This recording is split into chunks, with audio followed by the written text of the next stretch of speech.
ماہرہ زینب خان کے قلم سے لکھا ناول بس الفت سی ہو گئی ہے کہ یہ آخری قسط ہے۔ آخری قسط تک اگر آپ لوگ پہنچ گئے ہیں اور آپ نے ابھی تک ہمارے چینل کو سبسکرائب نہیں کیا تو کائنڈلی ہمارے چینل کو سبسکرائب کر دیں۔ پہلی فلائٹ سے وہ لوگ پشاور پہنچے تھے جہاں بہادر خود انہیں لینے ایئرپورٹ آیا تھا۔ بڑی حویلی میں جہاں وجاہت یوسف زئی کے دم سے ہمہ وقت رونق رہتی تھی، اب وہاں سوگ کا سماں تھا۔ اس بڑے سے صحن میں دریاں بچھی ہوئی تھیں جہاں بہت سے افسردہ سے لوگ بیٹھے سپارہ پڑھ رہے تھے۔ زوار ملک اور سواش مردانے میں ہی تھے جبکہ زرمین اور انیزہ اندر کے حصے میں تھیں۔ فرال تو انہیں دیکھ کر ہی بے ساختہ ان کے گلے لگی تھی۔ ایسے نہیں روتے بیٹا، اللہ کی رضا پہ راضی رہنا چاہیے۔ اسے اپنے ساتھ لگائے وہ خود بھی رو رہی تھیں۔ کل اس کے فائنل سیمسٹر کا پہلا پیپر تھا۔ کتابیں بکھرائے بیٹھا وہ پڑھنے کی کوشش کر رہا تھا لیکن ذہن پشاور میں ہی اٹکا ہوا تھا۔ وجاہت یوسف زئی کے اس اچانک انتقال پہ اسے یقین ہی نہیں آ رہا تھا۔ کل ہی تو وہ انہیں صحیح سلامت چھوڑ کر آیا تھا۔ حویلی میں ان کے ساتھ گزارے وہ 15-20 دن رہ رہ کر اس کی آنکھوں کے سامنے آ رہے تھے۔ زوار ملک اسے پشاور بھی نہیں لے کر گئے تھے بلکہ اسے کنان، سمرین، امائزہ اور ربا کو بھی جانے سے منع کر دیا تھا۔ بابا خان کی خواہش تھی آپ سے ملنے کی۔ رات کافی بیت چکی تھی، وہ سب اس وقت لاؤنج میں جمع تھے۔ جب زرمین کے پاس سر جھکائے بیٹھے، شیر نے نم آواز میں کہا، ماضی میں سرزد ہوئے اپنے گناہ پر وہ آپ سے معافی مانگنا چاہتے تھے لیکن زندگی نے انہیں اتنی مہلت ہی نہیں دی۔ شدت ضبط سے اس کا وجیح چہرہ سرخ پڑ چکا تھا، لہجے میں بھی واضح لڑکھڑاہٹ تھی۔ اتنے نفوذ کی موجودگی میں بھی پورے لاؤنج میں ایک عجب سی خاموشی کا راج تھا۔ صرف شیر کی آواز ہی تھی جو وہاں گونج رہی تھی۔ مجھے ہی وجاہت یوسف زئی سمجھ کر معاف کر دے آنی۔ زمین کے سامنے ہاتھ جوڑے بیٹھا، لاکھ ضبط کے باوجود بھی آنسو اس کی آنکھوں کے کنارے پہ جمع ہونے لگے تھے۔ اپنے باپ کی 2 کاپی تھا شیر خان۔ زرمین کو تو لگا کہ شیر نہیں، اس کے سامنے ماضی کا وجاہت موجود ہے جو ہمیشہ غرور و تکبر کے نشے میں چو رہتا تھا، لیکن اس وقت اس کی حالت مختلف تھی۔ مجھے شرمندہ مت کرو بیٹا، میں نے تمہارے بابا کو بہت پہلے ہی معاف کر دیا تھا۔ شیر کے مضبوط ہاتھوں پر اپنے لرزتے ہاتھ رکھتے ہوئے وہ آنسوؤں کے درمیان بامشکل ہی بول پائیں۔ وہاں موجود سب بھی پرنم آنکھوں سے انہیں دیکھ رہے تھے۔ دوسری دن وہ سب واپس جانے کے لیے پورٹیکو میں موجود تھے۔ زرمین آنی، بابا کی آخری خواہش تھی کہ جب آپ آئیں تو جاتے ہوئے اپنی امانت واپس ضرور لے جائیں۔ کون سی امانت بیٹا؟ بہادر کے کہنے پر انہوں نے ناسمجھی سے پوچھا جب اس نے پیچھے کھڑی فرال کا ہاتھ پکڑ کے اپنے ساتھ کھڑا کیا۔ چادر سے سر ڈھکے اس کا چہرہ بہت سا رونے کی وجہ سے ستا ہوا تھا۔ ہم اسے ایسے رخصت نہیں کرنا چاہتے تھے لیکن بابا خان کے آخری الفاظ یہی تھے کہ اسے آپ کے ساتھ بھیج دیا جائے۔ سنجیدہ سے شیر کا لہجہ بھی افسردہ تھا۔ ہم خود اپنی امانت کو جلد از جلد لینے آنے والے تھے لیکن جو اللہ کو منظور۔ فرال بیٹا، آپ ہمارے ساتھ ہی کراچی جائیں گی۔ زوار ملک نے شیر سے کہنے کے بعد فرال کے سر پہ ہاتھ رکھا تھا جو خود کو رونے سے باز رکھ رہی تھی۔ مشر کہاں ہے؟ پیپر ختم کر کے وہ لوگ گراؤنڈ میں آ چکے تھے۔ حماس کسی کام سے پروفیسر کے پاس رک گیا تھا۔ کچھ دیر بعد وہ آیا تو مشر کو نہ پا کر اس نے ان دونوں سے پوچھا، گیا ہوگا اپنی چڑیل سے ملنے؟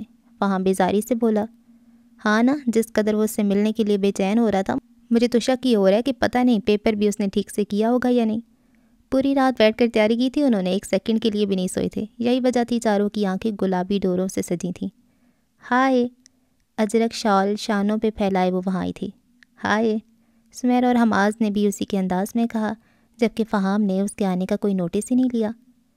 تم لوگ پشاور گئے تھے تو میری ہی بات کروا دیتے فرال سے۔ فہام کو نظر انداز کی وہ ان دونوں سے مخاطب تھی۔ آپ ہمیں خواب میں آ کر بتا دیتی کہ آپ کو پٹھانی بھابھی سے بات کرنی ہے تو ہم کروا دیتے۔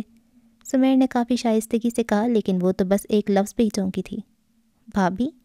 اس کی شادی ہونے والی ہے، تم لوگ اب تو اس کا پیچھا چھوڑ دو۔ ماروی نے ان دونوں کو گھور کر کہا، ان کی شادی ہونے والی نہیں ہے بلکہ ہو چکی ہے۔ کیا مطلب؟ مطلب یہ کہ ہم ان کی شادی اٹینڈ کرنے ہی تو پشاور گئے تھے۔ بکواس مت کرو، صحیح سے بتاؤ مجھے، اس نے تنک کر کہا۔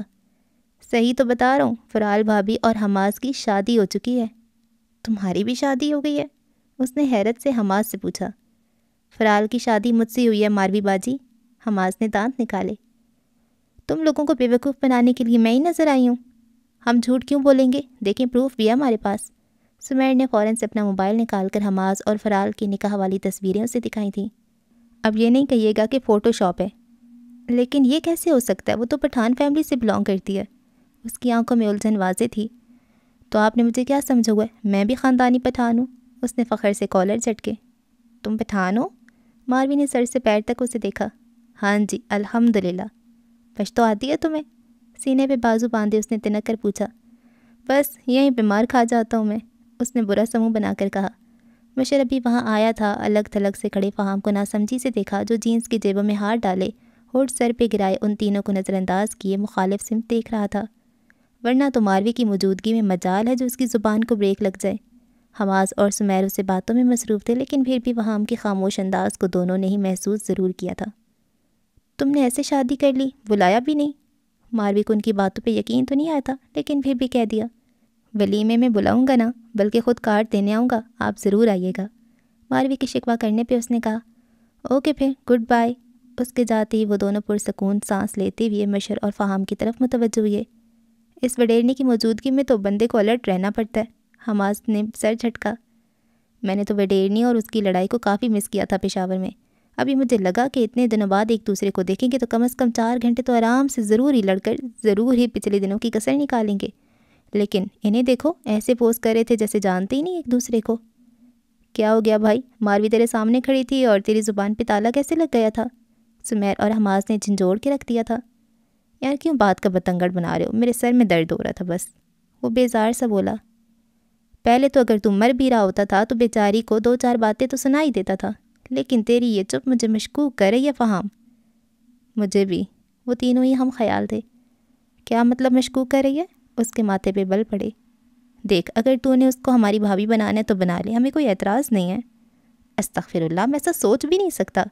اس نے فوراً کانوں کو ہاتھ لگائے۔ تو اب سوچ لے میرے بھائی، قسم سے تیرے ساتھ سوٹ بھی بہت کرے گی۔ مشر نے آنکھ دبائی۔ کیا بکواس کرے ہو؟ ایسا کچھ نہیں ہو سکتا۔ کیوں نہیں ہو سکتا؟ ہم ہیں نا سب کروانے کے لیے۔ مجھے کرنی ہی نہیں ہے ابھی شادی، اس نے سر جھٹکا۔ تو صرف نکاح کر لے۔ شادی اور نکاح ہی کی بات ہے، فہام نے جتا کر کہا۔ تو پھر منگنی کر لے، سمیر کی جانب سے مشورہ آیا۔ یار کیا مسئلہ ہے، کیوں پیچھے پڑ گئے ہو؟ پہلے ہی میرا دماغ خراب ہو رہا ہے۔ وہ چنچلا اٹھا تھا ان کی فضول سی باتوں پر۔ وہ ہے نا ٹھیک کرنے کے لیے، وہ چھیڑنے سے باز نہیں آئے۔ باہر میں جاؤ تم لوگ، وہ تن فن کرتا وہاں سے واک آؤٹ کر گیا۔ مجھے تو دال میں کچھ کالا ضرور لگ رہا ہے، حماس نے پرسوچ نگاہوں سے اسے دیکھتے ہوئے کہا۔ نہیں بیٹا، پوری کی پوری دال ہی کالی ہے، سمیر نے اطمینان سے جواب دیا۔ یونیورسٹی سے آ کر سب کو سلام کر کے بیگ ایک طرف پھینک کر وہ لاؤنج میں رکھے صوفے پہ ہی لیٹ گیا تھا۔ کیسا ہوا پیپر؟ انیسہ نے تھکے تھکے سے حماس کو دیکھ کر پوچھا۔ جتنی تیاری میں نے کی تھی اس حساب سے تو ٹف تھا، لیکن پھر بھی کر ہی لیا، کوشچن سر کے نیچے ٹھیک کرتے ہوئے اس نے جواب دیا۔ آپ لوگ کب آئے واپس؟ سمرین سے کافی کا مگ پکڑتے ہوئے اس نے انیسہ اور زرمین سے پوچھا۔ ابھی 1 گھنٹہ ہی ہوا ہے، ان کے جواب دینے پہ وہ سر ہلاتے ہوئے کافی پینے لگا۔ حماس بھائی میرا کمپیوٹر دیکھ لے، وہ آن ہی نہیں ہو رہا، ربا نے پریشانی سے اس سے کہا۔ بعد میں دیکھوں گا، ابھی میں تھکا ہوا ہوں، پلیز ابھی دیکھ لیں، مجھے اپنی اسائنمنٹ تیاری کرنی ہے۔ چلو آؤ، اس کے اصرار کرنے پہ مگ پکڑے وہ اٹھ کھڑا ہوا، پھر اس کے ساتھ ہی وہ کمرے کی جانب بڑھ گیا جو پہلے عمائسہ کا تھا، لیکن اس کی شادی کے بعد ربا نے لے لیا تھا۔ دروازہ دھکیل کر وہ اندر آ گیا تھا، جبکہ ربا شرارت سے مسکراتی ہوئی وہیں سے پلٹ گئی تھی۔ اس کی نظر بیڈ پہ گئی جہاں وہ گھٹنوں پہ سر رکھے پیروں کے گرد بازو پھیلائی بیٹھی تھی۔ تمہیں کیا ہو گیا مائزہ، ایسی کیوں بیٹھی ہو؟ سواش بھائی سے لڑائی ہو گئی کیا؟ فکر مندی سے پوچھتی ہوئے وہ بیڈ کے نزدیک آ گیا تھا، لیکن جب اس نے گھٹنوں پر سے سر اٹھا کر حماس کو دیکھا تو وہ جیسے سانس لینا ہی بھول گیا۔ سر نفی میں ہلاتی ہوئی وہ اپنے ذہن کو جھٹکنے کی کوشش کر رہا تھا، اسے لگا جیسے حقیقت میں وہ کسی خواب کے زیر اثر ہے۔ تم مجھے دیکھ کر ایسے اسٹیچو کیوں بن جاتے ہو ہمیشہ؟ فرال نے تپ کر اسے دیکھا۔ پٹھانی، تم سچ میں یہاں؟ نہیں دیکھو، تم مجھے پاگل مت کرو، ایسے مت نظر آیا کرو مجھے ہر جگہ۔ حماس، اس نے دانت پیستے ہوئے اس کا نام لیا۔ تو کیا سچ میں؟ وہ جھٹکے سے اس کے پاس آ کر بیٹھا۔ تم یہاں کیسے آ گئی؟ اس کا ہاتھ اپنے دونوں ہاتھوں میں پکڑے وہ ابھی بھی یقین کرنے کی کوشش میں تھا۔ اڑ کر آئی ہوں، جل کر بولی۔ اڑ کر؟ حماس نے حیرت سے اسے دیکھا۔ بابا کی ڈیتھ ہو گئی اور تم آئی بھی نہیں؟ اس کے شانے پہ سر رکھے وہ بھیگی آنکھوں سے اس سے شکوہ کنا تھی۔ I'm sorry پٹھانی، میں آنا چاہتا تھا لیکن ماموں نے منع کر دیا، اور پھر پروفیسر تبریز کی بھی کال آئی تھی ماموں کے پاس، انہوں نے بھی اجازت نہیں دی، لیکن یقین کرو میرا دھیان تمہاری طرف ہی لگ رہا، ٹھیک سے پیپر بھی نہیں دے سکا۔ اس کا سر تھپکتے ہوئے وہ بے بسی سے کہہ رہا تھا، لیکن تم یہاں کیسے؟ شیر لالا اور بہادر لالا نے تمہیں یہاں بھیج کیسے دیا؟ وہ اس سے الگ ہو کر دوپٹے سے اپنی آنکھیں رگڑ رہی تھی جب حماس نے ناسمجھی سے پوچھا، میں خود ہی رخصت ہو کر آ گئی تمہارے پاس۔ کیا مطلب؟ جس طرح نکاح ہوا تھا اسی طرح رخصتی بھی ہو گئی۔ اس دفعہ بھی اس نے بھیگی آواز میں کہا۔ صحیح سے بتا دو یار، وہ الجھ گیا تھا۔ ہم سے پوچھ لو۔ وہ کب سے آتی عمائزہ کی آواز پہ اس نے مڑ کر دیکھا۔ تمہیں کچھ بتا دو، مجھے تو کچھ نہیں سمجھ آ رہا۔ بتا دیں گے لیکن باہر آ جاؤ تم، شرم تو ہے نہیں تمہارے اندر ذرا سی۔ عمائزہ نے اسے آنکھیں دکھائیں۔ کیسی شرم بھائی، اپنی بیوی کے پاس بیٹھا ہوں، کون سا کوئی نامحرم ہے؟ اور ویسے بھی بقول ان کی رخصتی بھی ہو گئی ہے۔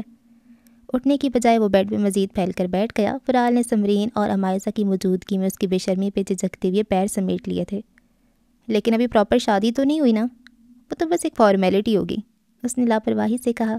لیکن رخصتی تک تم فرال سے نہیں مل سکتے، اٹھ جاؤ فوراً یہاں سے، سمرین بھی قطعی انداز میں بولی۔ یار بھابی، یہ ظلم تو نہ کرے اپنے معصوم دیور پہ، وہ جذباتی بلیک میلنگ پہ اتر آیا۔ بس دیور جی، آپ جو پشاور جا کر اپنی معصومیت کے مظاہرے دکھا کر آئے ہیں سب علم میں ہے میرے۔ سمرین نے اسے مصنوعی آنکھیں دکھائیں تو وہ نہ چاہتی ہوئی بھی جھینک گیا۔ اس پشاور نے تو بدنام ہی کر کے رکھ دیا مجھے۔ اس کی چھوٹی بہن امل 15 منٹ پہلے اسے کچھ مہمانوں کے آنے کی اطلاع دے کر گئی تھی جو ناول پڑھنے میں مگن تھی۔ شاور لے کر فریش ہونے کے بعد بلیک کیپری اور شرٹ کے ساتھ سلیقے سے دوپٹہ لیے وہ ڈرائنگ میں آئی تھی، جہاں ڈاکٹر صفان کو 3 پیس سوٹ میں ملبوس سنگل صوفے پر ٹانگ رکھے بیٹھے دیکھا تو وہ سلام کرنا بھول گئی۔ آ جاؤ بیٹا، مسز عمر نے اس نازک سی گڑیا کو دیکھ کر مسکراتے ہوئے اپنے پاس آنے کا اشارہ کیا تو وہ ہال میں واپس آتی دھیمے سے سلام کرتی ان کے پاس آ بیٹھی۔ ماشاءاللہ سے بہت پیاری ہے ہانیہ، انہوں نے ہانیہ کی والدہ سے کہا جبکہ وہ کن اکھیوں سے صفان کو تیز نظروں سے دیکھ رہی تھی۔ بندہ آنے سے پہلے ایک میسیج ہی کر دیتا ہے۔ وہ اسے نظر انداز کیے اس کے والد سے باتوں میں مصروف تھا، لیکن دل ہی دل میں اس کی حالت پہ خوب محظوظ ہو رہا تھا۔ منگنی وغیرہ کے چکر میں پڑنے کی بجائے آپ بس مجھے اگلے مہینے کی کوئی شادی کی تاریخ دے دیں۔ لیکن اتنی جلدی ہم کیسے کر سکتے ہیں، ہماری تو کوئی تیاری ہی نہیں، وہ پریشانی سے بولی۔ کسی قسم کی تیاری کی کوئی ضرورت نہیں ہے، اللہ کا دیا سب کچھ ہے ہمارے پاس، باقی جو ہانیہ نے لینا ہوگا وہ صفان خود ہی اس کی پسند سے دلا دے گا۔ ان کی باتوں سے تو ہانیہ کو لگ رہا تھا جیسے اس کے آنے سے پہلے ہی سارے معاملات نپٹا لیے گئے تھے۔ صفان بھائی، مجھے آپ سے ہمدردی ہو رہی ہے، شادی کے بعد یہ آپ کا بہت دماغ کھانے والی ہیں، صفان کے پاس بیٹھی امل نے ہمدردانہ انداز میں کہتے ہوئے جیسے ڈرانا چاہا۔ یہ آلریڈی میرا بہت دماغ کھا چکی ہے، اس نے مسکراہٹ چھپاتے ہوئے بیچارگی سے ہانیہ کو دیکھتے ہوئے جواب دیا۔ 2 مہینے بعد ملک ولا کے وسیع لان میں اس وقت رنگ و بو کی بہاریں آئی ہوئی تھیں۔ ہر طرف رنگین لہلہاتے آنچل کی جھلک اور خوشی سے ہمکنار کہوں کی گونج تھی۔ سٹیج تک جاتے ریڈ کارپیٹ پہ سنہرے رنگ کی گھیردار میکسی اور گولڈ کے نازک سے سیٹ کے ساتھ، ہاتھوں میں گولڈن چوڑیوں کے ساتھ تازہ گلاب کے گجرے سجائے، وہ اس کا ہاتھ تھامے سہج قدم اٹھاتی سٹیج کی جانب بڑھ رہی تھی۔ اسپاٹ لائٹس صرف ان دونوں پہ فوکس تھیں۔ بلیک ڈنر سوٹ میں ملبوس وہ مسکراتے ہوئے اس کے ساتھ قدم سے قدم ملا رہا تھا، ہمیشہ کی طرح۔ ماتھے پہ بکھرے رف سٹائل میں کٹے بال آج اس نے پیچھے کی جانب سیٹ کر رکھے تھے، جو اس کی فرینچ کٹ داڑھی کے ساتھ کافی سوٹ بھی کر رہے تھے۔ دیکھنے والے انہیں چاند سورج کی جوڑی سے تشبیہ دے رہے تھے، جو کہ بے جا نہیں تھا۔ ہر طرف سے ان پر پھولوں کی پتیاں نچھاور کی جا رہی تھیں، جس کے سائے میں چلتے ہوئے وہ سٹیج تک پہنچ گئے تھے۔ جیسے ہی دونوں مخملی کاؤچ پر براجمان ہوئے، سامنے سے فوٹوگرافرز اور مووی میکرز نے اپنی جگہ سنبھالی تھی، جو دھڑا دھڑ ان کی تصویریں لینا شروع ہو چکے تھے۔ شکر ہے بھائی تجھے بھی خیال آیا ولیمہ نپٹانے کا، ورنہ ہمیں تو لگا تھا کہ تیرے بچے بھی تیرے ولیمے میں شریک ہوں گے۔ اس کے برابر میں بیٹھے ہوئے صفان نے اسے چھیڑا، جبکہ دوسری طرف عمائزہ کے ساتھ بلیک فراک اور ریڈ دوپٹہ کندھے پہ ڈالے ہانیہ اس کے ساتھ بیٹھی تھی۔ میری تو شادی ولیمہ سب نپٹ گیا، اب تو بتا کب بلا رہے اپنی شادی پر؟ سواش نے گردن موڑ کے اسے دیکھتے ہوئے اسی کے انداز میں کہا۔ بس اگلے ہفتے ہی، اس نے ہنستے ہوئے بتایا۔ جب ہی لائٹس دوبارہ بند ہو گئی تھیں، صرف اسپاٹ لائٹس تھیں جو انٹرنس پہ ٹھہری ہوئی تھیں۔ عمائزہ کی ہی جیسی ڈیزائن کی سی گرین میکسی پہنے اس نے حماس کی کوہنی تھامی ہوئی تھی، جو نیوی بلو 3 پیس میں آج واقعی شہزادہ لگ رہا تھا۔ مسکراہٹ تو اس کے لبوں سے جدا نہ ہوتی تھی۔ دانت اندر کر، DSLR سنبھالے فہام نے اسے گھور کر اشاروں میں کہا، لیکن مجال ہے جو اس پر اثر ہو جائے۔ بیک گراؤنڈ پہ بجتے سافٹ سے میوزک نے بھی ایک سما سا باندھ دیا تھا۔ شکر ہے اللہ کا، منتے مانگ مانگ کر مشکل صحیح لیکن اس کی نیا پار لگا ہی دی۔ کونے کے میز پر بیٹھے اسٹیج کی جانب دیکھتی ہوئے سمیر نے دعائیہ انداز میں ہاتھ اٹھا کر بآواز بلند اللہ کا شکر ادا کیا تو فہم اور مشر نے بھی اس کی تقلید کی۔ تم لوگ کیا اپنی شادی کے لیے دعائیں مانگ رہے ہو؟ جگہ نہ ہونے کی وجہ سے ماروی اور صوبیہ انہیں کی ٹیبل پہ آ گئی تھیں، لیکن انہیں ایسی دعائیں مانگتے دیکھا تو ماروی نے چنبے سے پوچھا۔ بلو کلر کے اسٹائلش سے کپڑوں میں ملبوس ماروی کے سنہری روپ کو اس نے فقط ایک نظر ہی دیکھ کر نگاہیں چرا لی تھیں، جبکہ سمیر اور مشر کی باتیں کان تک پھیلاتے ہوئے زور و شور سے اس بات میں سر ہلایا۔ آپ بھی آمین بول دیں، مشر نے لجاجت سے کہا۔ آمین ثم آمین، نہ جانے کن بیچاریوں کی قسمت پھوڑو گے تم لوگ۔ گلاس ٹیبل پہ رکھ کر کرلی کیے بالوں میں انگلیاں چلاتے ہوئے اس نے ہاتھ جھلا کر کہا۔ آپ اپنے آپ کو بیچاری تو مت کہیں ماروی جی۔ ایکسکیوز می، سمیر کی کہی بات اس کے پلے نہیں پڑی تھی جب یہ ابرو اٹھا کے اسے دیکھا۔ وہ میرا مطلب تھا۔ بس خاموش۔ وہ کچھ کہہ نہیں لگا تھا، لیکن فہام نے زور سے اپنی کوہنی اسے مار کر چپ رہنے کے لیے آنکھوں ہی آنکھوں میں دھمکایا۔ یار یہ سو ڈیشنگ، ماروی اور کسی لڑکے کی تعریف کرے، ناممکن سی بات ہی تھی آج تک تو۔ جب ہی ان تینوں نے قدرے چونک کر ماروی کی نگاہوں کے تعاقب میں دیکھا جو اسٹیج پر فرال کے ساتھ بیٹھے چارمنگ سے بہادر خان یوسف زئی کو دیکھ رہی تھی۔ وہ تو گال تلے ہاتھ رکھے آنکھوں میں چمک لیے پرجوشی سے اسے دیکھے جا رہی تھی، جبکہ وہ تینوں سانس روکے اب ایک دوسرے کو دیکھ رہے تھے۔ شرم نہیں آتی غیر لڑکوں کو تاڑتے ہوئے؟ تمہارے بھائی کو بتاؤں میں؟ سمیر نے مصنوعی غصہ دکھاتے ہوئے دھمکایا۔ یہاں تو ساری غیر ہے، اپنا کون ہے نا یہاں اپنا؟ آنکھوں میں یہ جو عجیب سے لینس لگا کر آئی ہو ان کو ہٹا کر دیکھو شاید نظر آ جائے، مشر نے اس کے ہیزل گرین لینس پہ طنز کرتے ہوئے کہا۔ تم دونوں نے کیا اپنے دوست کی زبان ادھار لے رکھی ہے؟ ماروی نے سلگ کر مشر اور سمیر کو گھورا، اشارہ تو فہامی کی طرف تھا۔ اس نے ادھار نہیں دی، ہم نے زبردستی لی ہے، آپ کہیں تو ہم واپس کر دیتے ہیں، ویسے بھی کافی مس کر رہی ہوں گی نا آپ اس کی آواز۔ میں کیوں مس کرنے لگی؟ کون سے اس کی زبان سے پھول جھڑتے تھے؟ وہ بڑبڑا کر بولی۔ ارے آپ اشارہ تو کریں، پھول پتیاں کیا موتی آبشارے تتیاں سب کچھ ہی دیکھنے کو ملے گا۔ سمیر کی پیشکش بھی عجیب ہی تھی۔ مجھے موضوع گفتگو نہ بنایا جائے، فہام نے زور سے ٹیبل پہ ہاتھ مارتے ہوئے ان دونوں کو گھورا۔ ہیلو گائز، جب ہی وہ دمکتے چہرے کے ساتھ وہیں آ گیا تھا۔ ایک بات بتائیے، بہادر لالا کی کہیں سیٹنگ ویٹنگ تو نہیں ہوئی بھی نا؟ سمیر کی جلدی سے پوچھنے پر اس نے ایک نظر بہادر کو دیکھا تھا جو اپنے باقی بھائیوں کے ساتھ اسٹیج پر ہی تھا۔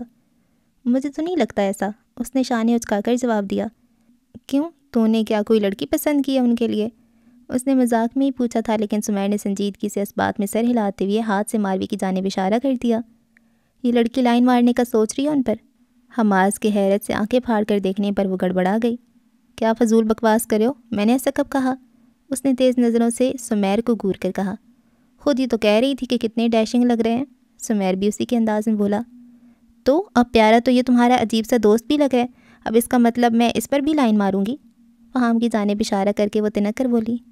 ہاں، ماروی کو اندازہ ہی نہیں تھا کہ وہ کیا بول گئی، لیکن ان تینوں نے کھلے منہ پر ہاتھ رکھ کر اور انتہائی حیرت والے ایسے ایکسپریشنز دیے تھے کہ وہ بیچاری گڑبڑا کر نہ چاہتی ہوئی بھی جھینپ گئی۔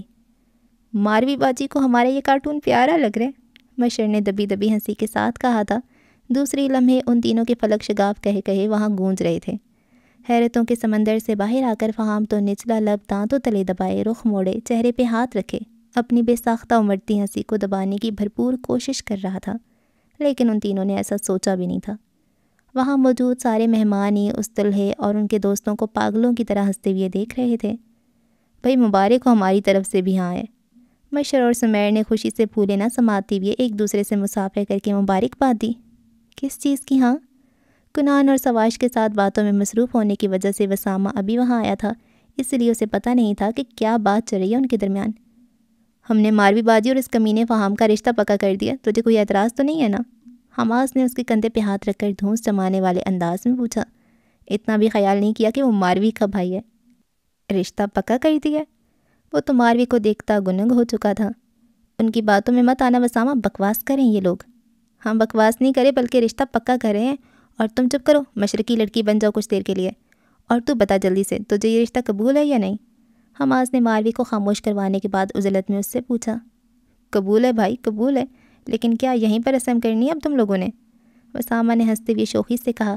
ماروی آنکھوں میں شدید ناراضگی لیے وسامہ کو دیکھ رہی تھی۔ چلو بھائی، لڑکا بھی راضی ہے اور لڑکے کا سالہ بھی راضی ہے، لیکن کوئی لڑکی سے تو پوچھ لو۔ ماروی کا سرخ چہرہ دیکھتے ہوئے مشر نے دہائی دی۔ اس اچانک سے ہونے والی منگنی پر ہم سب دل کی گہرائیوں سے آپ کو اور فہام کو مبارکباد پیش کرتے ہیں۔ آپ اپنے جذبات کا اظہار کرنا پسند کریں گی؟ ٹیبل پر سے چمچ اٹھا کر اس کو مائک بنائے وہ شائستگی سے ماروی سے مخاطب تھا۔ میں تم لوگوں کا سر پھاڑنا چاہوں گی، وہ دانت پیستے ہوئے بولی۔ ارے ماشاءاللہ، لڑکی اپنے رشتے سے کافی خوش ہے، سمیر نے ستائش سے کہا۔ اچھا یہ بتائیے آپ کو ہمارا فہم کتنا پیارا لگتا ہے؟ حماس، تم پٹ جاؤ گے مجھ سے؟ ان کی ڈرامے بازی پر صوبیہ کا ہنس ہنس کر برا حال ہو رہا تھا۔ لڑکی چاہتی ہے کہ اسی ولیمے کی تقریب میں اس کا نکاح بھی کروا دیا جائے۔ موبائل پہ بیک کیمرہ لگائے ویڈیو ریکارڈ کرتے مشر کی جانب رخ کر کے وہ بالکل کسی رپورٹر کے سے انداز میں بریفنگ دے رہا تھا۔ بھاڑ میں جاؤ تم لوگ، اور ہماری ہونے والی بھابھی شرمانے کی اداکاری کرتے ہوئے، اس کے سرخ تپے ہوئے چہرے پر کیمرہ فوکس کرتے ہوئے مشر بھی حماس کا بھرپور ساتھ دے رہا تھا۔ باز آ جاؤ یار، تم لوگوں کا سارا غصہ مجھ غریب پہ اترے گا ورنہ۔ فہام نے کنکھیوں سے ماروی کی خوبصورت لیکن تپی ہوئی نقوش کا جائزہ لیتے ہوئے مسکراہٹ دبا کر مصنوعی ناراضگی سے کہا۔ پہلے تو جب وہ لوگ ماروی کے ساتھ اس کا نام جوڑتے تھے تو وہ ہمیشہ چڑ جاتا تھا، لیکن اب اسے برا نہیں لگ رہا تھا۔ دل جانے کیوں الگ ہی لے پہ دھڑک رہا تھا۔ ماروی نے خون خوار نظر فہام پہ ڈالی تھی جو اس پر ایک نظر بھی نہیں ڈال رہا تھا، ایسے انجان بھرا تھا جیسے اسے جانتا ہی نہ ہو۔ اور یہ بے شرم دلہا اپنے منہ سے نکاح پڑھوانے کی فرمائش کرتے ہوئے، مشر کا کیمرہ فہام کی طرف تھا۔ اگر تم لوگوں کو رشتے کروانے کا اتنا ہی شوق چڑھا ہے تو 2 لوگ اور بھی ہیں یہاں، ان پر بھی نظر کر لو۔ فہام نے شوخی سے سمیر کو دیکھتے ہوئے کہا۔ کون؟ سب سے پہلے ناسمجھی سے اسی نے ہی پوچھا تھا۔ یہ میرا بھائی، حماس نے فوراً اس کی گردن میں ہاتھ ڈال کر قریب کیا۔ پہلے ہی بتا رہا ہوں، مجھ پر تو آنا نہیں تم لوگ۔ دونوں ہاتھ اٹھاتا وہ فوراً وارننگ دے گیا۔ ایسے کیسے؟ اپنی باری پر کیسے دامن بچا رہے؟ کوٹ کی آستین چڑھاتے ہوئے فہام بھی اپنی جگہ سے اٹھایا تھا۔ ہاں تو ہماری پیاری صوبیہ باجی، کہ آپ کو ہمارا یہ عجیب سا لڑکا قبول ہے؟ وہ چاروں اب اس بیچاری کے سر پہ ہو گئے تھے۔ نہیں ہے اس کو قبول، ماروی نے آنکھیں دکھا کر کہتے ہوئے اپنے دوپٹے کا پلو اس طرح سے پھیلایا تھا کہ صوبیہ پوری چھپ گئی تھی۔ دیکھو صوبیہ، کیسی غدار دوست ہے تمہاری، خود کا رشتہ پکا کروا لی اور تمہیں منع کر رہی ہے۔ مشر پھوٹ ڈلوانے کا کام بخوبی کر رہا تھا۔ اور یہ صوبیہ باجی بلش کر رہی ہیں، مطلب ان کی طرف سے بھی ہاں ہے۔ مبارک ہو بھائی، یہ دونوں بھی ٹھکانے لگ گئے۔ مشر اور حماس کی خوشی دیکھنے لائق تھی۔ میں نے کوئی ہاں نہیں کی، صوبیہ نے گڑبڑاتے ہوئے جلدی سے کہا۔ اور یہ صوبیہ باجی نے بے دردی سے انکار کرتے ہوئے ہمارے بے چارے بھائی کا دل چھری چاقو آری سے بری طرح کاٹ ڈالا۔ وہ تینوں انتہائی ایموشنل ہو کر نادیدہ آنسو پونچھ رہے تھے، جبکہ ماروی وسامہ کے پاس کھڑی اب اس کی باتیں سن رہی تھی۔ آپ کو اس طرح سے ریجیکٹ کیا گیا، آپ کچھ کہنا چاہیں گے؟ دکھی انداز میں کہتے ہوئے حماس نے مائک سمیر کی جانب کیا۔ ادھر جا کر لگا اس کا انکار۔ دکھ سے سر نفی میں ہلاتے ہوئے اس نے دل کی جگہ پہ ہاتھ رکھتے ہوئے سینہ مسل کر آبدیدہ انداز میں کہا۔ ہاں کر دو صوبیہ باجی ورنہ یہ بیچارہ جان سے جائے گا۔ حماس جذباتی بلیک میلنگ پہ اتر آیا تھا۔ ہماری تو نہیں سن رہی، تو ہی بول دے۔ فہام نے سمیر کا بازو پکڑ کر آگے دھکیلا، لیکن وہ میز کی دوسری جانب بیٹھی تھی۔ پلیز ہاں کر دو صوبیہ، دونوں ہاتھ ٹیبل پہ ٹکائے وہ آگے کو جھکا لجاجت سے کہہ رہا تھا۔ سمیر؟ صوبیہ حیرت سے آنکھیں پھیلائے اسے دیکھ رہی تھی۔ اور یہ چھپا رستم میرے ولیمے کا بھی لحاظ نہ کرتی ہوئے کھلم کھلا لڑکی پہ لائن مارتے ہوئے، اس کی ساری بریکنگ نیوز مشر کے فون میں قید ہو رہی تھی۔ قسم سے مذاق بالکل نہیں کرا، اب بات سے بات نکل ہی پڑی ہے تو سوچا ہاتھ کی ہاتھ میں اپنی بات بھی پکی کروا ڈالوں۔ وہ حیرانگی سے اسے سب کے سامنے یوں اظہار کرتے ہوئے دیکھ رہی تھی۔ واقعی میں چھپا رستم نکلا تھا وہ تو۔ جامعہ میں 4 سال ایک ساتھ گزارے تھے، تب تو ایسے معصوموں کی طرح پوز کرتا تھا، اور اب دیکھو ذرا ساری معصومیت جیسے سائڈ پہ رکھ کر وہ اسے جواب مانگ رہا تھا۔ اونچا لمبا صاف رنگت کھڑے نقوش والے سمیر کی اس کے دل میں ہمیشہ سے ہی خاص جگہ رکھی تھی، جسے اس نے کبھی آشکار نہیں کیا تھا، کیونکہ وہ ملتا ہی اتنے دوستانہ انداز سے تھا کہ اسے کبھی شک ہی نہیں گزرا کہ اس کی طرح سمیر کے دل میں بھی اس کے لیے کوئی سافٹ کارنر موجود ہے۔ صوبیہ باجی ابھی تک حیرتوں کے سمندر میں غوطہ زن ہے، باجی باہر آ جاؤ، بچہ کب سے ہاں کا منتظر ہے۔ میرے پیرنٹس سے پوچھ لو، صوبیہ نے شرمگی مسکراہٹ کے ساتھ دھیمے سے جواب دیا تو سمیر نے بے ساختہ شکر کی سانس لی تھی، جبکہ وہ تینوں باقاعدہ بھنگڑا ڈال رہے تھے۔ سمیر نے مسکراتی ہوئی تشکر سے اسے دیکھا تھا جو نظریں جھکا گئی تھی۔ یہ بھی ٹھکانے لگے، اب باری ہے وسامہ کی۔ حماس کا روئے سخن اب اس کی جانب مڑ چکا تھا۔ میرے بھائی کی منگنی ہو چکی ہے بہت پہلے ہی، ماروی نے اسے گھور کر کہا۔ ہیں؟ وہ چاروں منہ کھولے وسامہ کو دیکھنے لگے جو ہنستے ہوئے 2 قدم پیچھے ہٹا۔ بتایا بھی نہیں تو نے کمینے، فہام نے اسے تیز نظروں سے دیکھتے ہوئے کہا۔ واقعی میں یہ تو ظلم ہے، ہمیں نہ صحیح لیکن اپنے دلہا بھائی کو تو بتا ہی دینا چاہیے تھا نا تجھے۔ مشر نے افسوس کیا۔ بہت بکواس کرے ہو تم لوگ۔ ماروی کا پارا ہائی ہونے لگا تھا۔ ان دونوں کا ولیمہ بخیر و عافیت نمٹ گیا تھا۔ فرال کے گھر والوں کو ایئرپورٹ چھوڑ کر وہ ابھی گھر واپس آیا تھا۔ تقریب کے بعد ملازمین لان کی صفائی ستھرائی میں مصروف تھے۔ کوٹ بازو پہ ڈالے وہ اندر آ گیا تھا۔ ارادہ تو روم میں جانے کا تھا لیکن کچن سے آتی باتوں کی آوازیں سن کر وہ وہیں آ گیا تھا۔ رات کے 2:30 بج رہے تھے اور سب وہاں بیٹھے ڈنر کر رہے تھے۔ آئیے سواش بھائی، برنر کے پاس کھڑے چائے بناتے ہوئے حماز نے اسے آفر کی۔ یہ کون سا وقت ہے ڈنر کا؟ اس نے ریسٹ واچ پہ نگاہ ڈالتے ہوئے پوچھا۔ کھانے کا بھی کوئی وقت ہوتا ہے کیا وکیل صاحب؟ پلیٹ میں بریانی ڈالتے ہوئے کنان نے لاپرواہی سے کہا۔ فرال بھی ابھی تک دلہن بنی سمرین اور ربا کے ساتھ وہیں بیٹھی تھی۔ لگتا تھا جیسے باہر سے اٹھ کر وہ لوگ سیدھا کچن میں ہی آئے تھے۔ صرف ایک عمائزہ ہی تھی جو اسے وہاں نظر نہیں آئی تھی۔ چائے تو پئیں گے نا بھائی؟ حماز کے دوبارہ پوچھنے پر اس نے نفی میں سر ہلا دیا تھا۔ سیڑھیاں چڑھ کر اوپر آنے کے بعد وہ اپنے روم کے سامنے آ گیا تھا۔ دروازہ کھولتے ہی گلاب کی تازہ پھولوں کی مہک اس کی سانسوں میں جیسے گھل سی گئی تھی۔ وہ اندر قدم رکھ چکا تھا۔ کمرے کی لائٹس آف تھیں لیکن جا بجا جلدی موم بتیوں نے اندھیرے کو کافی حد تک کم کر دیا تھا۔ وہ دم بخود سا اپنے کمرے کی بدلی ہوئی حالت پہ نظریں دوڑاتے ہوئے سینٹر میں پڑی اس میز کے پاس آ گیا تھا جہاں ہارٹ شیپ کا اس کا فیوریٹ کیک پڑا تھا، جس پہ لکھے ہیپی برتھ ڈے سواش کے جگمگاتے الفاظوں کو پڑھ کر ایک دھیمی سی مسکراہٹ نے اس کے لبوں کا احاطہ کیا تھا۔ پھر کیک کے پاس ہی رکھا وہ ریڈ کلر کا کارڈ اس نے اٹھا لیا، جسے کھول کر اب وہ اندر سنہری روشنائی سے لکھی گئی تحریر پہ نظریں دوڑا رہا تھا۔ اس شرط پہ کھیلوں گی پیا پیار کی بازی، جیتوں تو تجھے پاؤں، ہاروں تو پیا تیری، ہر لحظہ خیال تیرا رکھوں گی صرف اتنا، بیٹھ جاؤں تو بھی تیری، اٹھ جاؤں تو بھی تیری، کچھ کر لوں گی حال اپنا ایسا میں ہم سفر، آنکھ لگے تو بھی تیری، آنکھ کھلے تو بھی تیری، تیری ہر آہٹ پہ پا لوں گی تعبیر ایسی، ہنس جاؤں تو بھی تیری، روٹھ جاؤں تو بھی تیری، میں ساتھ تیرا کچھ ایسے دوں گی جانے جہاں، زندہ رہوں تو بھی تیری، مر بھی جاؤں تو بھی تیری۔ کیسے لگا اپنی غزل کا جواب؟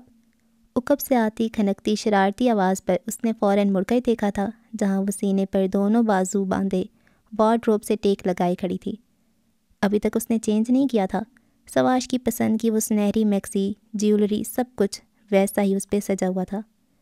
Well I'm surprised, card table پہ ڈال دیے اس کا انداز ستائشی تھا۔ میں نے تو گمان بھی نہیں کیا تھا مجھے ایسا جواب دیکھنے کو ملے گا۔ سینے پر دونوں بازو باندھے وہ اس کے سامنے آ کھڑا ہوا تھا۔ میری زندگی کا سب سے خوبصورت برتھ ڈے سرپرائز ہے یہ۔ میں نے تو پہلے ہی کہا تھا صبر کا پھل میٹھا ہوتا ہے۔ اس کا انداز شوخی لیے ہوئے تھا۔ مجھے نہیں پتا تھا کہ اتنا میٹھا ہوگا۔ وارڈروب پہ ایک ہاتھ رکھے وہ اس کی جانب جھکا تھا۔ کیک تو کاٹ لیں، عمائزہ نے اس کے سینے پر ہاتھ رکھے کہا۔ پہلے میرا برتھ ڈے گفٹ دو، اس کے بعد بھی گفٹ چاہیے؟ مہکتے ہوئے روم کی طرف اشارہ کرتی ہوئے اس نے حیرت سے پوچھا تو اس نے مسکراتے ہوئے سر اس بات میں ہلا دیا۔ وہ تو میں نے لیا ہی نہیں، اس نے بیچارگی سے کہا۔ لیکن مجھے تو ابھی چاہیے۔ چہرے پہ جھولتی اس کی آوارہ لٹ کو انگلی پہ لپیٹتے ہوئے اس نے ضدی انداز میں کہا۔ وہ چند لمحے مسکراہٹ دبائے اسے دیکھتی رہی تھی، پھر اپنا حنائی ہاتھ اس کی آنکھوں پہ رکھ کے تھوڑا اونچا کر کے اس کے رخسار کو چوم لیا تھا۔ اس سے زیادہ کی توقع مجھ سے نہیں رکھیے گا بیرسٹر صاحب۔ وہ اپنی اس ادا سے اس کی سانسیں ہی تو روک گئی تھی۔ میرے لیے تو یہ بھی بہت زیادہ ہے میری عزت سواش، مخمور لہجے میں کہتے ہوئے سواش نے اسے اپنی جانب کھینچ لیا تھا۔ تمہیں معلوم ہی نہیں ہے تم میرے لیے کیا ہو۔ میں نے کبھی کسی کو اتنا نہیں چاہا، میں سرے سے محبت کے وجود سے انکاری تھا، لیکن تم نے مجھے بتایا کہ محبت کیسے کی جاتی ہے۔ وہ سحر سا اس کے کانوں میں پھونک رہا تھا، جو آنکھیں موندے اس کے سینے پہ سر رکھے آسودگی سے خود کو اس کے نام کر چکی تھی۔ اس پر رونق سی شام میں ڈاکٹر ہانیہ کو بھی ڈاکٹر صفان کے نام کر دیا گیا تھا۔ دلہن بنی ہانیہ اس دن بھی بولنے سے باز نہیں آ رہی تھی۔ صفان نے کئی بار اسے آنکھیں دکھائی تھیں لیکن وہ کہاں اس کے روب میں آ رہی تھی۔ مزے سے عمائزہ اور سمرین سے باتوں میں مصروف تھی۔ اس کو چپ نہ ہوتے دیکھ صفان نے بے بسی سے سواش کو دیکھا تھا جو اس کی حالت پہ محظوظ ہوتے ہوئے ہنس دیا تھا۔ بلینکٹ اوڑے وہ نیم دراز سی اسی کے کندھے پہ سر رکھے لیتی تھی۔ میں سچ میں ڈر گئی تھی جب شیر لالا مجھے اچانک سے واپس پشاور لے گئے تھے۔ اس کی شرٹ کے بٹنوں کو چھیڑتی ہوئی وہ بولی، ڈر تو میں بھی گیا تھا، اور جب بھابھی نے بتایا کہ تمہاری شادی ہو رہی ہے تو بس پوچھو ہی مت کیا حالت ہو رہی تھی میری۔ میں سمجھ سکتی ہوں، جبھی تو تم بھاگے بھاگے پشاور آئے تھے، اس نے شرارت سے کہا۔ بہت خوار کروایا تم نے اور تمہارے بھائیوں نے مجھے، حماس نے اسے مصنوعی آنکھیں دکھائیں۔ لیکن یہ بھی تو دیکھو کہ اس خواری کا کتنا اچھا انعام ملا ہے تمہیں۔ مسکراہٹ دبائے اس نے اپنا مخروطی ہاتھ اس کے گال پہ پھیرتی ہوئی جتایا۔ بے شک اس میں تو کوئی دو رائے نہیں، میری زندگی کو اتنا خوبصورت اور حسین بنانے کے لیے بہت شکریہ میری پٹھانی۔ حماس نے جذب سے اس کی روشن پیشانی کو چوما تھا۔ چہرے پہ سختی لیے جب وہ روم میں آیا تو اسے ڈریسنگ کے سامنے کھڑا پایا۔ کیا مجھے بتانا پسند کریں یہ سب کیا تھا؟ کیا؟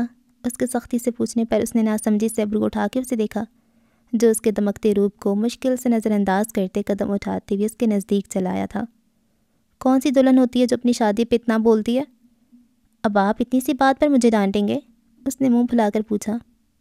آپ کو پتہ تو ہے مجھ سے خاموش نہیں رہا جاتا، اور میں کون سے کوئی اسپیچ کر رہی تھی، صرف 2-4 باتیں ہی تو کی تھی اپنی فرینڈ سے۔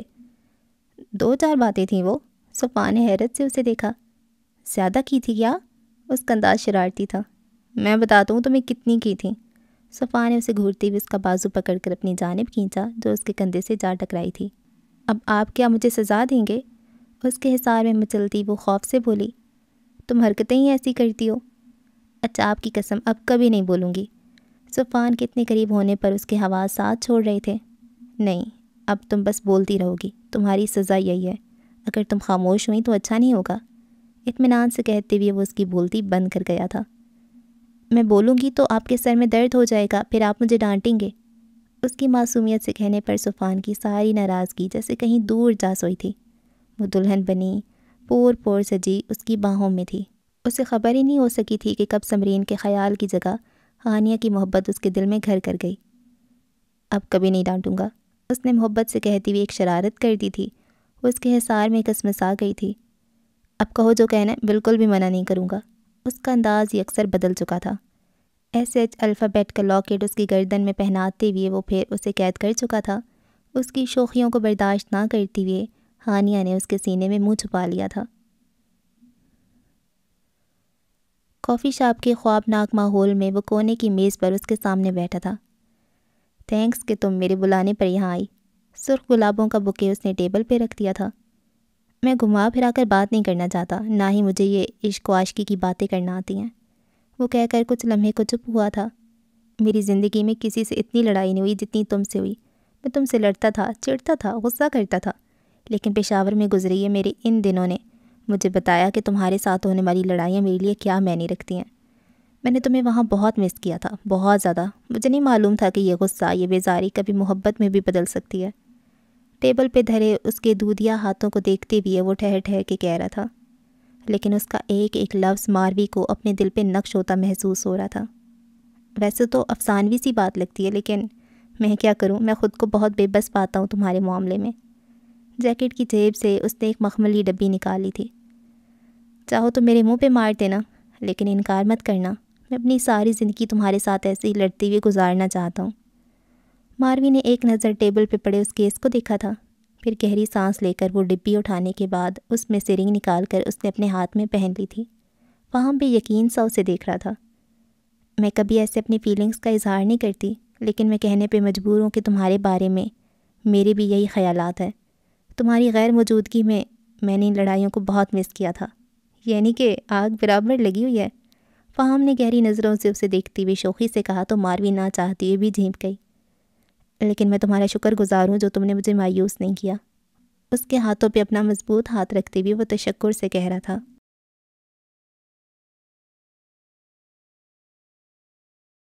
نوب گھما کر ہلکی سی آواز سے دروازہ کھولتے ہوئے وہ دبے قدم اٹھاتی اندر آئی۔ اپنے وسیع و عریض روم میں رائٹنگ ٹیبل کی چیئر پہ بیٹھا وہ کچھ فائلز اپنے سامنے رکھے پین سے لکھتا جا رہا تھا۔ اپنے باپ دادا کی طرح اس پر بھی وکیل بننے کا بھوت سوار تھا۔ دروازے کی جانب اس کی پیٹھ تھی۔ میں پڑھ رہا ہوں بیا، اس کی مصروف سی آواز گونجی تو نوارد آنکھوں میں ناراضگی لیے ایک ہاتھ کمر کے پیچھے کیے اس کے پاس آئی۔ آپ کو کیسے پتہ چل جاتا ہے کہ میں آئی ہوں؟ اس کی خفا سی آواز پر اس نے سر اٹھا کے اسے دیکھا تھا۔ کیونکہ تم میری لٹل پرنسس ہو، نرمی سے مسکراتے ہوئے جواب دے کر وہ ایک کاغذ اٹھا کر اسے بغور دیکھنے لگا تھا، لیکن بیا نے فوراً اس کے ہاتھ سے وہ اچک لیا۔ میں آپ کے لیے کچھ لائی تھی۔ کمر کے پیچھے چھپا ہاتھ نکال کر اس نے وہ بلیک اور گولڈن کارڈ اس کے ہاتھ میں تھما دیا تھا، جو وہ محبت سے خاص اس کے لیے ہی بناتی تھی۔ ایسے کارڈ تو جانے اس کی رائٹنگ ٹیبل کی ڈرا میں کتنے ہی جمع ہو گئے تھے۔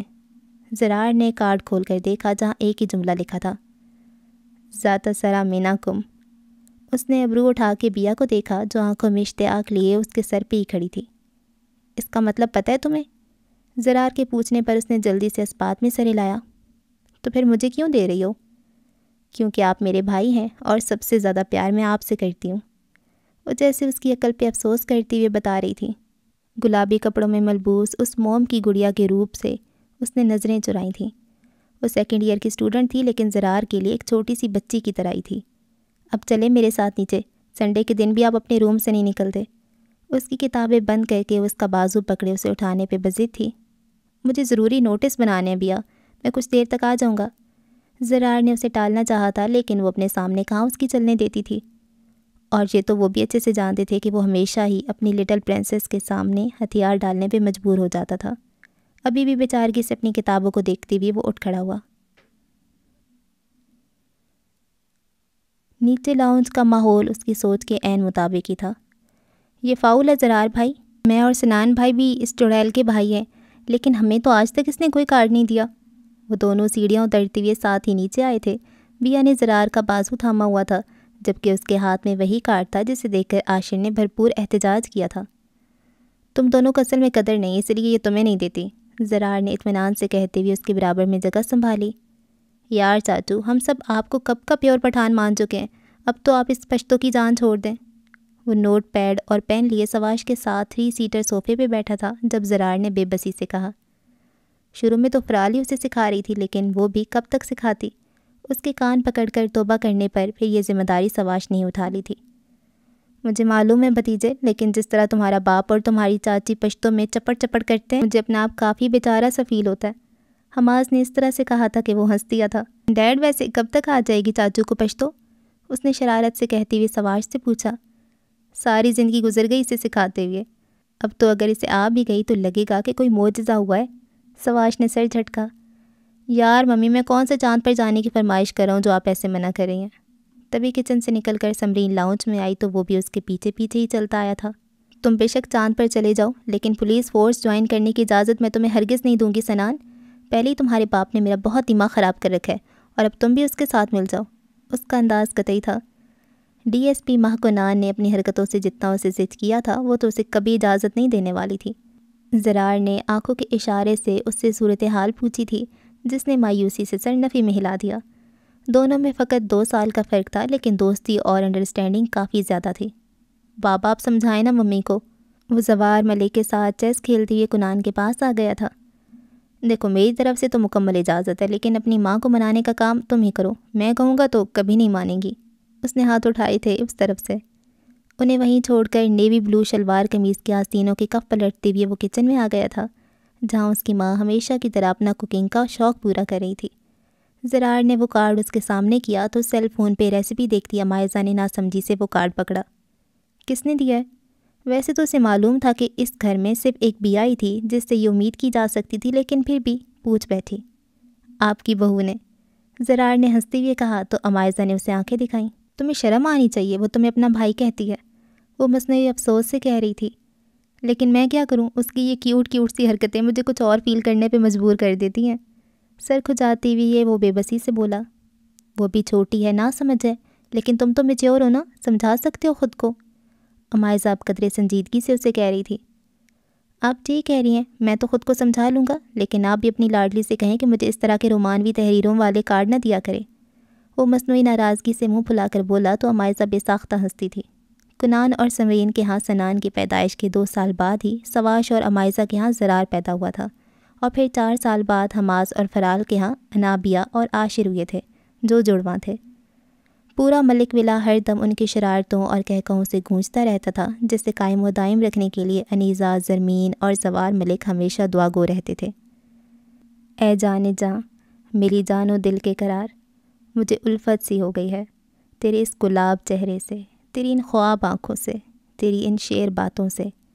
میں تجھے کیا بتاؤں کہ میں اکثر چاند سے تیری باتیں کرتا ہوں، تجھ سے ملاقات کے لمحے شمار کرتا ہوں، تیری یادوں کے قصوں کو روز سرہانے رکھتا ہوں کہ جب میں فرصت میں تجھے سوچوں تو مجھے ہر منظر مہکا سا لگتا ہے۔ مجھے الفت سی ہو گئی ہے تیرے شیریں لہجے سے کہ جب تیری مدھر آواز سنتا ہوں میں اپنے دل کو تھام لیتا ہوں۔ مجھے الفت سی ہو گئی ہے تیری ان نظروں سے کہ جب یہ مجھ پہ اٹھتی ہیں میں گھائل سا خود کو محسوس کرتا ہوں۔ میں تیرے اٹھتے قدموں کو اپنے دل پہ محسوس کرتا ہوں، میں تیری تصویروں کو پیروں تکتا رہتا ہوں۔ ہاں مجھے یاد ہے جب میں نے تجھے دیکھا تھا، میں ان لمحوں کی خوشبو کو روز محسوس کرتا ہوں۔ مجھے الفت سی ہو گئی ہے اس دن سے جب تو مجھے ملا تھا، مجھے الفت سی ہو گئی ہے ان خوابوں سے کہ جو میں نے تیرے لیے سجائے تھے۔